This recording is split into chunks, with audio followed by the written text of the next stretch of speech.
ကျွန်တော်တို့ဥမာသဘာဝဘေးရန်နေရဆိုတာအခုလည်းကြာရောက်နေပြီအဲ့တော့နောင်လည်းကြာရောက်နိုင်တာပဲလေအဲ့တော့ဘာဖြစ်ဖြစ်အဲ့လိုကြာရောက်တဲ့အခါမှာကျွန်တော်တို့ကဖြစ်တဲ့အခါမှာသာလိုက်ပြီးတော့နောက်ကနေပြီးတော့နော်ဟိုကယ်ဆယ်ရေးတို့ပြန်လည်နေရာချထားရေးတို့လုပ်တာလည်းလုပ်ရမယ်အဲ့ဒီပြင်ကိုမဖြစ်ခင်ကြိုတင်ကာကွယ်တဲ့အပိုင်းတွေကိုကျွန်တော်ဦးစားပေးလှုပ်ဆောင်ဖို့ရှိတယ်ကလေးအထူးကူဆရာဝန်ကြီးကနေပဲခူးတိုင်းကအမျိုးသားလွှတ်တော်အမတ်ဖြစ်လာတဲ့ဒေါက်တာဝင်းမြတ်အေးဟာနှစ်ပေါင်းများစွာလစ်လျူရှုခံထားရတဲ့လူမှုဝန်ထမ်းကယ်ဆယ်ရေးနဲ့ပြန်လည်ထူထောင်ရေးဝန်ကြီးဌာနကိုဦးဆောင်ဖို့တာဝန်ပေးခံရပါတယ်။ပြည်သူအစိုးရဖြစ်လို့ဒီဌာနဟာဘာကြောင့်အရေးပါတာလဲ။ခုလေကျွန်တော်ရဲ့လူမှုဝန်ထမ်းကယ်ဆယ်ရေးနဲ့ပြန်လည်နေရာချထားရေးရလည်းအရေးပါတာပဲပေါ့။ဘယ်လိုရေးပါလဲဆိုတော့ကျွန်တော်တို့ကပေါ့နော်ကျွန်တော်တို့အလုပ်လုပ်တယ်ဆိုတာကပြည်သူအတွက်အလုပ်လုပ်တာလေဆိုတော့ပြည်သူတွေမှာတဘာဘေးရန်နေကြောက်တာတို့နော်ပြည်သူရဲ့အရေးအရာကိစ္စကြီးဒါဒီအကုန်လုံးမှာကျွန်တော်တို့ကပြည်သူနဲ့တသားရဲ့ဖြစ်အောင်နေပြီးတော့လေကျွန်တော်တို့ပြည်သူအကျိုးဆောင်ရွက်ရမှာဖြစ်တဲ့အတွက်ကြောင့်အရေးပါတယ်နောက်ကျွန်တော်တို့အဲ့လိုနည်းနဲ့ပဲဆောင်ရွက်မယ်နောက်ကအစိုးရတစ်အနေနဲ့ပြန်ပြောပြရင်ပေါ့နော်ဒီအစိုးရအဖွဲ့တစ်ကတကယ်တော့ကြည်ကြည်လေးလေးနဲ့ထိထိရောက်ဖွဲ့စည်းထားတာလေဆိုတော့ကြည်ကြည်လေးထိထိရောက်ဖွဲ့စည်းထားတယ်ဆိုတော့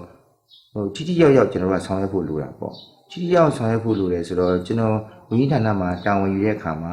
ကိုယ်ကိုပေးထားတဲ့တာဝန်နဲ့နေရာနဲ့ထိုက်တန်အောင်ကျွန်တော်ကကြိုးစားဖို့လိုတယ်ထိုက်တန်အောင်လည်းကျွန်တော်လုပ်ရမယ်ပေါ့မလုပ်လို့လည်းမရဘူးပေါ့အဲ့တော့ထိထိရောက်ဘယ်လိုဆောင်ရွက်မလဲလို့ဆိုရင်တော့နံပါတ်1ကတော့အာဂိလိုက်စားမှုကင်းရှင်းရမယ်မိမိကိုယ်တိုင်နဲ့ဉာဏ်နဲ့ဝန်ထမ်းအားလုံးเนาะအာဂိလိုက်စားမှုကင်းရှင်းရမယ်နောက်တစ်ခုကစွမ်းဆောင်ရည်မြင့်မားရမယ်ဆိုတော့ကျွန်တော်လည်းကြိုးစားရမယ်ကျွန်တော်ရဲ့သက်ဆိုင်တဲ့ကျွန်တော်တို့ဝန်ကြီးဌာနနဲ့သက်ဆိုင်တဲ့ဝန်ထမ်းအားလုံးကလည်းကြိုးစားရမယ်အဲ့ဒါဆိုလို့ရှိရင်ကျွန်တော်တို့ကနောက်ပြည်သူကိုတကယ်အကျိုးပြုနိုင်တာဖြစ်တယ်တစ်တော်ပြုံးတီအောင်လှုပ်ဆောင်ခဲ့လို့တဘာဝပတ်ဝန်းကျင်ယိုယွင်းမှုနဲ့မိုးလေဝသဖောက်ပြန်မှုတွေရဲ့ဒဏ်ကိုနှစ်စဉ်လိုခံစားနေရတဲ့မြန်မာနိုင်ငံအတွက်ကယ်ဆယ်ရေးနေရာချထားရေးကိုလှုပ်ဆောင်ရမှာဖြစ်ပေမဲ့အရေးကြီးတာကကြိုတင်ကာကွယ်ရေးကိုဦးစားပေးလုပ်ဖို့လိုတယ်လို့ဆိုပါတယ်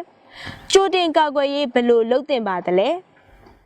အဲ့တော့ကျွန်တော်တို့ဥမာသဘာဝဘေးရန်နေရဆိုတာအခုလည်းကြာရောက်နေပြီအဲ့တော့နောင်လည်းကြာရောက်နိုင်တာပဲလေအဲ့တော့ဘာဖြစ်ဖြစ်အဲ့လိုကြာရောက်တဲ့အခါမှာကျွန်တော်တို့ကဖြစ်တဲ့အခါမှာသာလိုက်ပြီးတော့နောက်ကနေပြီးတော့နော်ဟိုကယ်ဆယ်ရေးတို့ပြန်လည်နေရာချထားရေးတို့လုပ်တာလည်းလုပ်ရမယ်အဲ့ဒီပြင်ကိုမဖြစ်ခင်ကြိုတင်ကာကွယ်တဲ့အပိုင်းတွေကိုကျွန်တော်ဦးစားပေးလှုပ်ဆောင်ဖို့ရှိတယ်ဒီနေရာတွေမတူနိုင်ဘူးလေဘယ်လိုသဘာဝဘေးရန်နေမျိုးကြုံတွေ့မယ်ဘယ်လိုကြုံတွေ့ရင်ဘယ်လိုစပြီးတော့ကိုယ်တိုင်ကပါဝင်ရမလဲပြည်သူကပါဝင်တာရန်ရေးကြီးတယ်ပြည်သူနဲ့အရင်စတွေ့တာပဲလေဆိုတော့ဘယ်လိုပါဝင်မလဲသူတို့ဘယ်လိုလုပ်ရမလဲဆိုတာကဘာလဲဆိုတော့ awareness လို့ခေါ်တာပေါ့နော် community awareness ပေါ့ဒါကိုကျွန်တော်တို့က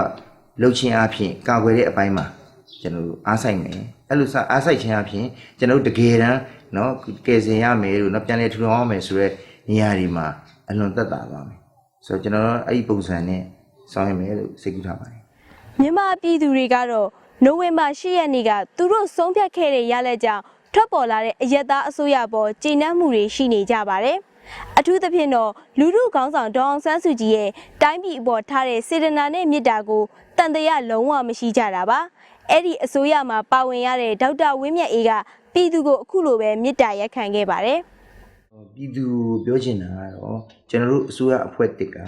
ပြည်သူကရွေးချယ်တင်မြှောက်တဲ့အစိုးရအဖွဲ့ဖြစ်တယ်ပြည်သူအစိုးရအဖွဲ့စစ်စစ်ဖြစ်တယ်ပါဝင်တဲ့ဝန်ကြီးတွေကလည်းပြည်သူအကျိုးကိုဆောင်ရွက်ရမှာဖြစ်တယ်ခုနပြောသလိုပဲပြည်သူအကျိုးကိုဆောင်ရွက်တဲ့နေရာမှာကျွန်တော်တို့နော်ထိထိရောက်ရောက်ကြည်ကြည်လစ်လစ်နော်ထိထိရောက်ရောက်ထက်ထက်မြက်မြက်ဆောင်ရွက်မှာဖြစ်တယ်ဒါပေမဲ့အဲ့ဒီဆောင်ရွက်မှုတိုင်းမှာပြည်သူပါဝင်မှဖြစ်မယ်ဒါကြောင့်မလို့ကျွန်တော်တို့အစိုးရအဖွဲ့နဲ့ပြည်သူအားလုံးကလက်တွဲပါဝင်ပြီးတော့ဆောင်ရွက်ကြပါလို့ကျွန်တော်ပြောချင်ပါတယ်